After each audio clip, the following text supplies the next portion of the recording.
नमस्कार विद्यार्थी मित्रांनो, पुन्हा एकदा स्वागत आहे तुमचं आपल्या नवीन एका व्हिडिओमध्ये. तर विद्यार्थी मित्रांनो, आज आपण येथे सीटीटी सप्टेंबर 2026 साठी जे सायन्सचे PYQs आहेत ते कव्हर करणार आहोत. तरी विद्यार्थी मित्रांनो, तुम्ही जर येणाऱ्या जे सप्टेंबरमध्ये जी सीटीटी होणार आहे त्याची तयारी करत असाल तर हा व्हिडिओ तुमच्यासाठी नक्कीच हेल्पफुल ठरणार आहे. त्यामुळे व्हिडिओ तुम्ही शेवटपर्यंत बघा आणि व्हिडिओ आवडल्यास चॅनलला सबस्क्राईब करा, व्हिडिओला देखील लाईक करा आणि जे आपली सीटीटी आणि टीईटीच्या एक्झामच्या तयारीसाठी चॅनलला नक्कीच सबस्क्राईब करून ठेवा. चला तर मग व्हिडिओला सुरुवात करू. इथे आपण पहिला प्रश्न पाहूया, जो की आपला सीटीटी 7 जुलै 2024 मध्ये आलेला हा प्रश्न आहे. तर प्रश्न काय म्हणतो, which of the following statement is not true regarding conduction of heat. म्हणजे आपले जे उष्णतेचे वहन आहे त्या बाबतीत खालीलपैकी कुठलं विधान आहे जे की बरोबर नाही असं विचारलेलं आहे, नॉट ट्रू. तर इंग्लिश आणि हिंदी दोन्ही मधले क्वेश्चन आपल्याला एक्झाम मध्ये या दोन भाषेमध्ये विचारतात, त्यामुळे आपण इथे पाहत आहोत. हा 7 जुलैला आलेला 2024 मध्ये आलेला हा प्रश्न आहे. तर कंडक्शन ऑफ हीटच्या बाबतीत इथे 4 कथन किंवा विधान दिलेलं आहे, ज्यातून आपल्याला चुकीचं ओळखायचं आहे. Two object should be in contact with each other for heat flow. म्हणजे उष्णतेचे वहन होण्यासाठी हे जे दोन ऑब्जेक्ट आहेत ते एकमेकाच्या संपर्कात असायला पाहिजेत असं इथे म्हटलेलं आहे. आणि हे वाक्य जे आहे ते बरोबर आहे, कारण उष्णतेचे वहन होण्यासाठी हे जे दोन ऑब्जेक्ट आहेत ते एकमेकाच्या संपर्कात पाहिजे. त्यानंतर दुसरा ऑप्शन आहे, conduction does not take place in gases. तर इथे जे आहे आपला गोंधळ उडतो की आपल्याला हे बरोबर वाटते, कारण इथे पण जे आहे ते गॅसेस मध्ये जे कण असतात ते दूर दूर असतात. तरी पण सायंटिफिकली असं आहे की हे जे गॅसियस स्टेट आहे त्यामध्ये देखील कंडक्शन म्हणजे कंडक्शन ऑफ हीट जे आहे ते होत असते, म्हणजे उष्णतेचे वहन होत असते. तर वायू पदार्थाचे हे जे आपण बघितलं की रेणू एकमेकापासून दूर असतात, तेव्हा हे दूर असलेले रेणू जे आहेत ते वेगाने फिरतात, एकमेकावर आदळतात आणि या आदळण्यामुळे जे आहे ते एका रेणूची उष्णता दुसऱ्या रेणूमध्ये जे आहे ती ट्रान्सफर होत असते. त्यामुळे आपल्याला चुकीचं म्हटलं होतं आणि इथे conduction does not take place in gases state. इथे आपल्याला सांगितलेलं आहे की गॅसेस मध्ये उष्णतेचे वहन होत नाही का, तर होते. त्यामुळे चुकीचं विचारल्यामुळे ऑप्शन क्रमांक 2 आपलं या प्रश्नाचं उत्तर ठरते. पण हे विधान उष्णतेच्या वहनासंदर्भात चुकीचं आहे. तिसरं विधान पाहूया, all materials do not allow heat to flow through them in same way. म्हणजे सर्व पदार्थांमधून उष्णता एकाच प्रकारे वाहते का, तर नाही. वेगवेगळ्या पदार्थाची उष्णता वाहून नेण्याची क्षमता जी असते, ज्याला की आपण थर्मल कंडक्टिव्हिटी म्हणतो, तर ही क्षमता प्रत्येकाची वेगवेगळी असते. म्हणजे हे वाक्य बरोबर आहे, all materials do not allow heat to flow through them in same way. एकाच म्हणजे वेने होते का, तर नाही. प्रत्येकाची क्षमता वेगवेगळी असते. म्हणजे उदाहरणार्थ जर आपण गरम पाण्यात लोखंडाचा चमचा आणि प्लास्टिकचा चमचा जर टाकला तर लोखंडाचा चमचा लगेच गरम होईल, पण प्लास्टिकचा चमचा जो आहे तो गरम होत नाही. अशा पद्धतीने. त्यानंतर चौथा ऑप्शन दिलेला आहे, conduction is faster in solid than liquid. हे पण वाक्य जे आहे ते बरोबर आहे की स्थायू पदार्थामध्ये जे आहे जसे की लोखंड, तांबे हे सर्व कण एकमेकांना घट्ट चिटकून असल्यामुळे एका कणाला उष्णता मिळाली की लगेच ती ट्रान्सफर शेजारच्या कणाला होते. त्यामुळे हा जो सॉलिड मध्ये जे आहे ती लिक्विड पेक्षा वेगाने ट्रान्सफर कंडक्शन ऑफ हीट होत असते. अशा पद्धतीने या प्रश्नाचं उत्तर ऑप्शन क्रमांक 2 हे करेक्ट आलेलं आहे. आता हा प्रश्न आपण हिंदीमधून पाहूया की निम्नलिखित में से कौन सा कथन ताप के चालन के बारे में सही नहीं है. ताप के चालन के बारे में सही नहीं है. ऑप्शन 1 आहे, उष्मा के प्रवाह के लिए दो वस्तुओं को एक दूसरे के संपर्क में होना चाहिए. तर हा वाक्य बरोबर आहे, एक दूसरे के संपर्क में होना चाहिए दोन वस्तुओं को. किसके लिए, तो उष्मा के प्रवाह के लिए. त्याच्यानंतर आहे, गॅसों में चालन नहीं होता है. तर आपण पाहिलं की हा ऑप्शन क्रमांक 2 जो आहे तो या प्रश्नाचं उत्तर आहे, कारण आपल्याला चुकीचं कुठलं आहे हे विचारलं होतं त्यामुळे. आणि हे जे 1, 3 आणि हे जे 4 हे ऑप्शन आहेत ते हे जे कंडक्शन ऑफ हीट आहेत या संदर्भात बरोबर आहेत. तिसरं ऑप्शन पाहूया, सभी पदार्थ उष्मा को स्वयं के समान प्रकार से प्रवाहित होने की अनुमति है. म्हणजे जे सगळे पदार्थ आहेत एकसारखेच कंडक्शन ऑफ हीट करतात असं म्हटलं आहे. तर हा पण अनुमती नाही है. इथे आपण बघितलं की all materials do not allow heat to flow through them in same way. म्हणजे प्रत्येक पदार्थ अनुमती देत नाही, इथे चुकून झालं. तर हे पण बरोबर आहे. त्यानंतर चौथा ऑप्शन, द्रवों की तुलना में ठोस वस्तुओं में चालन तीव्र होता है. म्हणजे जे द्रव्य आहे त्याच्या तुलनेने जे ठोस म्हणजे सॉलिड मध्ये जे आहे ते लवकर कंडक्शन ऑफ हीट होतात ते. अशा पद्धतीने हा प्रश्न आपण इथे पाहिलेला आहे.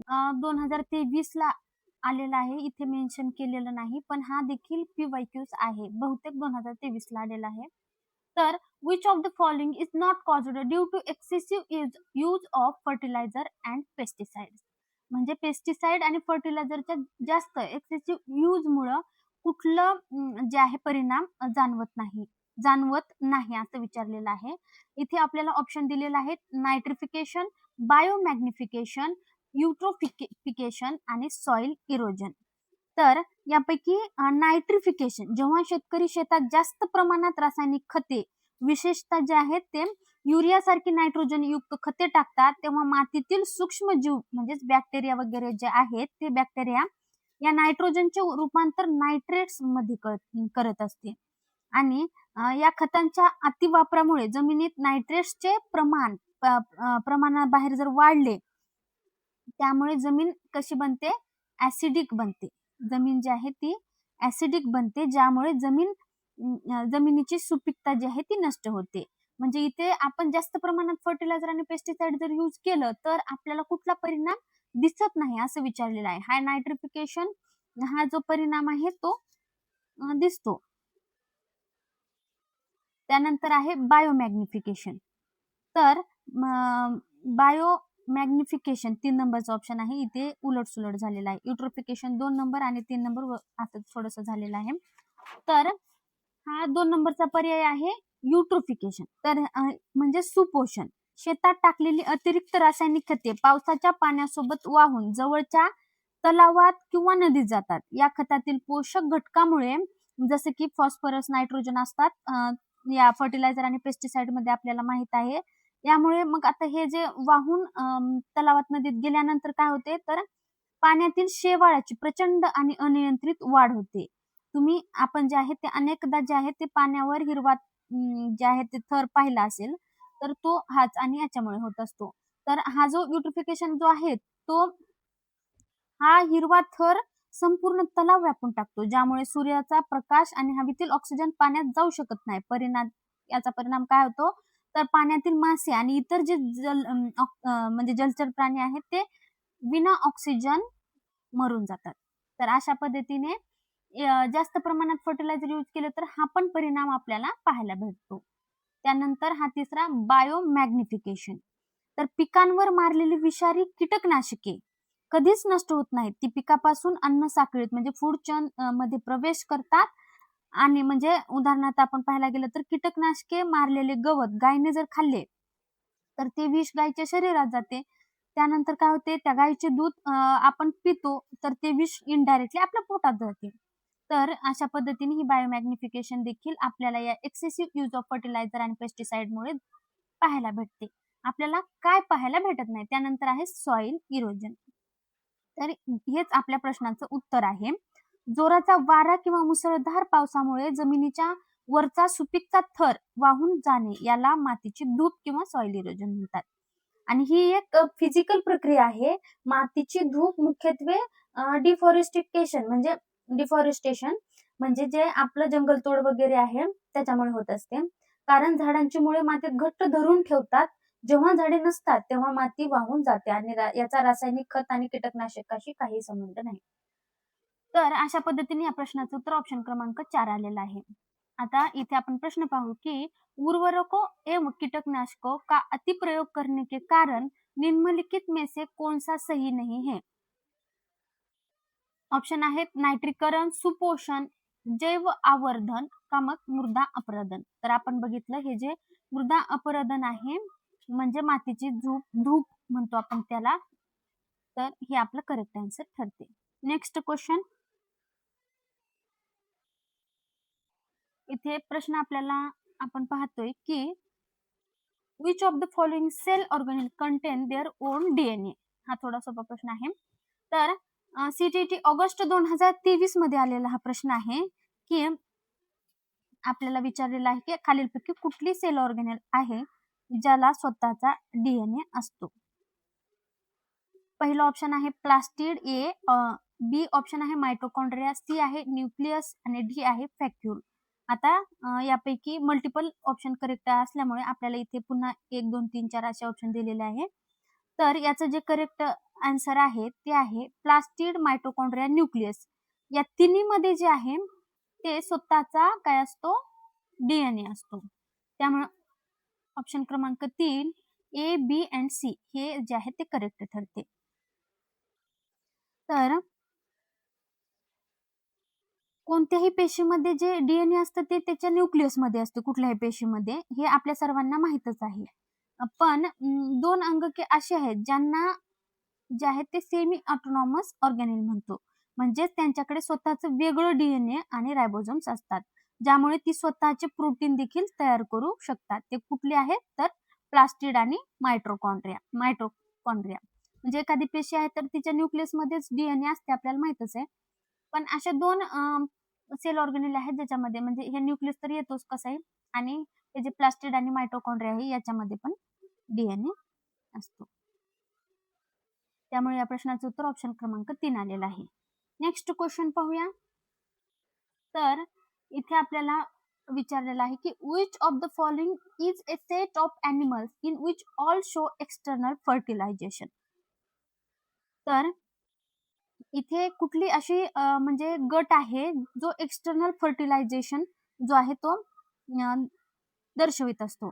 तर एक्सटर्नल फर्टिलायझेशन म्हणजे काय, जेव्हा नर आणि मादीच्या कणांचे मिलन मादीच्या शरीराबाहेर होत असते, बहुतेकदा पाण्यात वगैरे. तर ज्यामध्ये काय ते फ्रॉग्स येतात, बेडूक पाण्यात अंडी घालतात आणि तिथेच त्यांचे जे आहे ते एक्सटर्नल फर्टिलायझेशन होत असते. त्यानंतर फिश येतात आणि हे जे मासे वगैरे आहेत ती अंडी आणि शुक्राणू पाण्यात सोडतात आणि तिथे त्यांचे मिलन होत असते. त्यानंतर स्टारफिश हा देखील समुद्राच्या पाण्यात राहत असतो. यामध्ये एक्सटर्नल जे आहे ते फर्टिलायझेशन पाण्यामध्येच घडत असते. त्यामुळे ऑप्शन क्रमांक 4 जिथे फ्रॉग्स, फिश अँड स्टारफिश हा जो ऑप्शन आहे तो करेक्ट ठरतो, ज्यामध्ये जे आहे ते फर्टिलायझेशन जे आहे ते शरीराच्या बाहेर होत असते.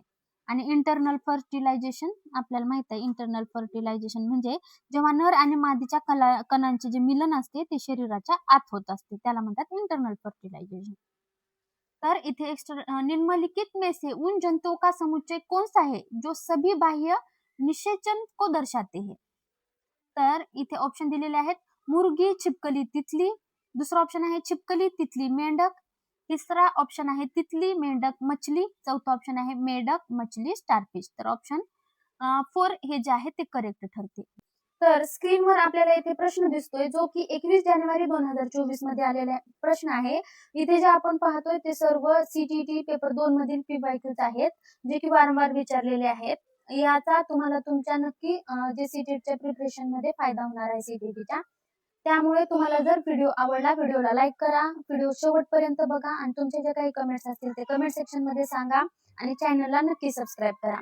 तर प्रश्न पाहूया, which of the following plant diseases are caused by bacteria. तर इथे पहिला जो रोग दिलेला आहे तो आहे रस्ट ऑफ फीट.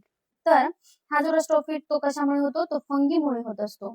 त्यानंतर हा सिट्रस टँकर दिलेला आहे, ते सी आहे कॅन्कर.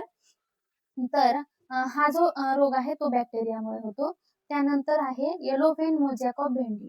तर हा जो रोग आहे तो व्हायरसमुळे होत असतो. इथे आपल्याला बॅक्टेरियाचा विचारलेला आहे, बॅक्टेरियामुळे कुठला होतो मग, तर ऑप्शन क्रमांक बी सिट्रस कॅन्कर हा एकच रोग या गटापैकी बॅक्टेरियामुळे होत असतो. त्यामुळे आपलं करेक्ट आन्सर काय येणार मग, तर ऑप्शन क्रमांक 2 ओनली बी, फक्त सिट्रस कॅन्कर बॅक्टेरियामुळे होत असतो. त्यामुळे या प्रश्नाचं उत्तर ऑप्शन क्रमांक 2 करेक्ट ठरते. आता हिंदीतून पाहूया, निम्नलिखित में से कौन से पादप रोग जीवाणु द्वारा होते हैं. तर ऑप्शन आहेत गेहूं में घुन लगाना, गेहूं का कीट. ऑप्शन जो दूसरा है सिट्रस कैंकर. ऑप्शन सी भिंडी की पीत, शीरा की मिरी. तर इथे जे आहे ऑप्शन क्रमांक बी सिट्रस कॅन्कर हा जो रोग आहे तो बॅक्टेरियामुळे, जीवाणूमुळे होत असतो. ऑप्शन 2 केवळ बी करेक्ट ठरते. तर अशा पद्धतीने इथे जे आहे ते आपण सीटीटी साठी अत्यंत महत्वाचे सायन्स साठीचे पेपर 2 चे प्रश्न पाहिलेले आहेत. आय होप तुम्हाला हा व्हिडिओ नक्की आवडला असेल. Thank you so much.